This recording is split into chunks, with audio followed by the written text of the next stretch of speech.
Chers élèves, je crois que dans toute société, là où il y a des femmes et des hommes, il est nécessaire qu'il y ait des règles de droit. C'est vrai partout, c'est vrai dans votre famille, c'est vrai dans votre lycée, c'est vrai dans une entreprise, dans une ville, dans un village. À partir du moment où il y a des règles de droit, c'est évidemment la condition même de la réalisation d'une vie collective qui est posée. Ces règles de droit, elles servent pour moi à deux choses. D'abord, à préserver la liberté, puisque, vous le savez, dans notre Constitution, un tout petit livre, mais qui est essentiel, dans notre Constitution, il est clairement écrit que la liberté des uns s'arrête là où commence celle des autres et que, évidemment, la liberté s'exerce dans les limites de la liberté d'autrui.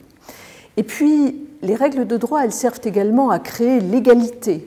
Là encore, notre Constitution le dit, tous les citoyens sont égaux en droit, sans distinction d'origine, de race, de religion. Donc, les règles de droit sont indispensables à notre vie sociale.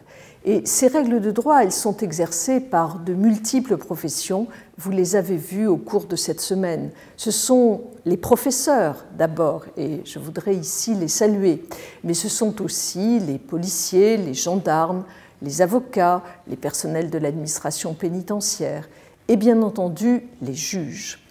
Parce que quand il y a une règle de droit, il y a toujours un risque de conflit, un risque de contentieux. Et dans ce cas-là, on a recours à un magistrat, à un juge, à des juges indépendants. Et c'est d'ailleurs le président de la République lui-même qui est garant de cette indépendance de l'autorité judiciaire. Ces juges, vous les avez vus fonctionner ces jours derniers. Je crois que vous allez vous-même d'ailleurs vous prêter à une audience. Il est important que les magistrats soient là pour trancher les conflits.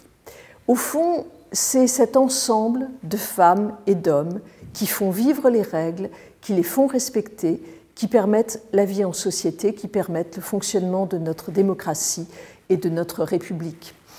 Jean Jaurès, en 1903, dans ses discours à la jeunesse, écrivait, posant la question de savoir qu'est-ce qu'une république, il disait « c'est un grand acte de confiance et un grand acte d'audace ». Je suis certaine, chers élèves, que vous aurez à cœur de continuer à faire vivre notre République et notre démocratie.